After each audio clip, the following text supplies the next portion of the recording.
Yo, what's up, YouTube? This is my second YouTube video. Who am I? I'm EE.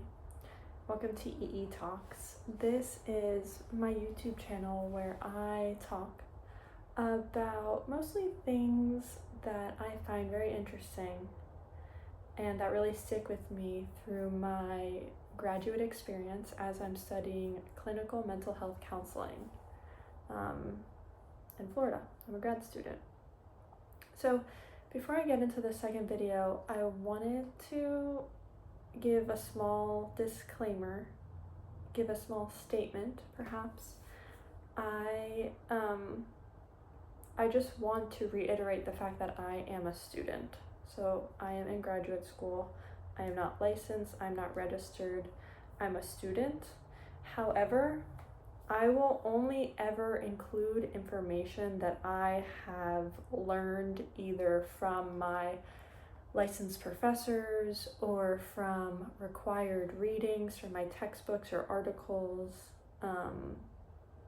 or just direct experience that I have in my program or in my life. So I will be sharing like some of my perspectives and stuff, so technically that's not, published research or anything. But it's just important to me that I keep the credibility and integrity of this channel. And so in order to do that, I will be pretty selective in the information that I choose to share with you all on this channel. So I hope that you appreciate that. I hope that if you're watching this, you're somebody who does care about the source of the information that you consume, because I know I'm like that.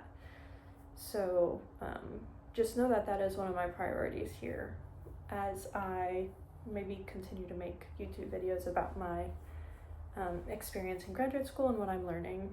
So that's that.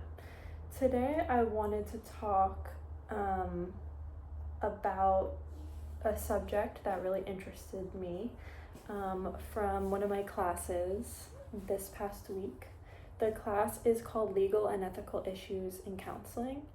And in this class, it's a little bit self-explanatory. In this profession, I'll say there are inevitable and probably an infinite amount of ethical dilemmas that are going to come up, big, small.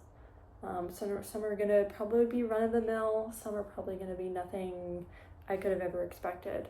And so this class is really designed to get us thinking in an ethical way, training us to use certain problem-solving models so that in the future when we're helping our clients, we're not just doing it all willy-nilly, we're doing it in a structured way that's been proven to be like most helpful to people.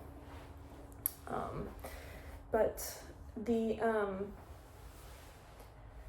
thing that I wanted to talk about today in this very special video is basically the philosophy underlying the counseling profession. So I talked about in my last video that there are a lot of professionals in the field today that can provide therapy or counseling services. People of all professions can throw that around. Honestly, like hairdressers are like, oh yeah, I'm counseling this client on, or I'm a therapist, I've heard that term before, which I think is pretty great. So, as I was saying, there's a lot of professions out there that provide counseling type services. We have psychologists, we have psychiatrists, we have social workers, clinical psychologists. All these types of people are technically doing some sort of counseling or therapy in their practice. But for counselors, counseling is what we're doing. We can do some of the other stuff, but counseling is the primary thing that we're doing. So I wanted to sort of share this really interesting thing that I learned in my textbook and in my class of what sets counselors and counseling apart. I know that when I was deciding whether to go to grad school and also deciding just what to study. Should I study social work? Do I need to get my PhD to be effective do I need to be a psychologist, aka PhD, counseling versus social work, all this stuff. I didn't know that much, and I had to do my own research to learn and eventually choose counseling for myself, which I'm super, super glad I chose so far. But there are 3 or 4 really interesting things that sets counseling apart, which I'm going to share with you and I'm really proud about. So the first thing is that counseling follows the wellness model. So what does that mean? The best perspective for assisting individuals in resolving their emotional issues and problems is the wellness model of mental health. So this basically means that people go through stuff, and they need help, right? Us as counselors, our goal of counseling is to help the person accomplish wellness rather than cure an illness. So what does that mean? It means that in the medical model, which is used by psychiatrists, also doctors, just a lot of healthcare professionals in general, the illness model. They say, what's the illness? How do we cure you of your illness? How do we get rid of this illness that we diagnose you with?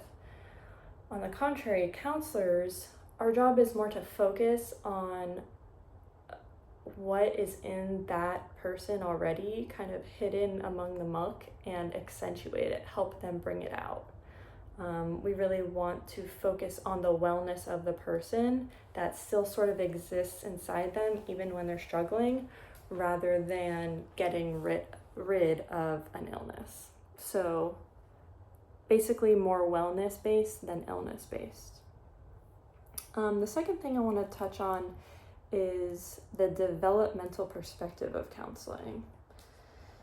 So a technical way to share that with you is to say most of the issues and problems that individuals face in life are developmental in nature, and understanding the dynamics of human growth and development is essential to success as a helper. So that's straight from my textbook. That's why you can see that I'm reading. Basically, what that is saying is that as we go through life, from literally when we're born until we die, there are changes that are going to happen. Natural, that pretty much everyone is going to go through. You can call these like universal. Of course, there are some people that won't, but they're very common, right? Things like starting school for the first time, having a child. Obviously, that's not universal, but it's very common. Retiring. So these are all things that are just natural and over the lifespan of development. And during these periods of change, it's expected of humans to find challenges in those changes, basically.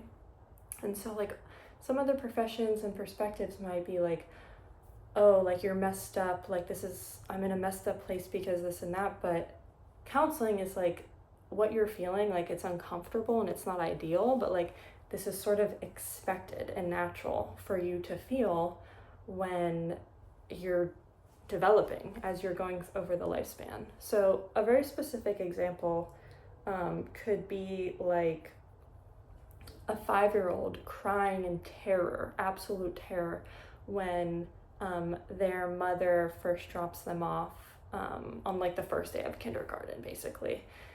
Some professionals might say like, oh, that is this disorder or that disorder, or like a syndrome or something. And it could be diagnosable, I don't know yet. But the point of the wellness model is to say like, being terrorized in that moment is really natural because you've never done that before. I mean, not every kid is going to be terrorized on their first day of school, but like a lot are, because there's scary stuff happening, and like it's okay and natural and expected.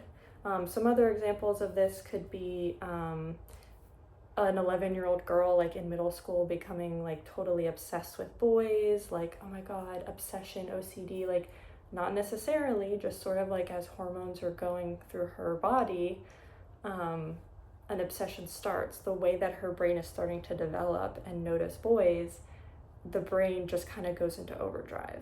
Again, natural. maybe like a teenager becoming like seriously depressed after breaking up with their first serious romantic partner. Someone feeling very depressed as they approach retirement after like a long successful career.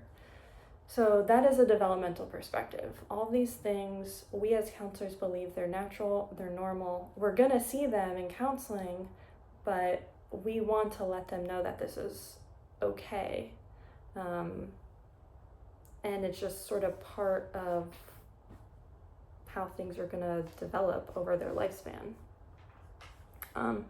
The third thing that I wanted to share is sort of like about empowerment and also maybe education. So counselors, one of the tenets of counseling is that counselors would rather see a client when they're first starting to develop depressive symptoms rather than when they're deep in a depression. So someone might call that like prevention. So counselors use techniques, psychoeducation. What is psychoeducation? Psychoeducation is basically like educating your clients about development, about their brain, about the normalcy of things, about what they can expect, teaching them new ways of thinking, like new thinking patterns, new perspectives, things like that. So psychoeducation is one aspect of counseling, but this is something that psychologists, psychiatrists don't necessarily focus on as much, is this like prevention model. And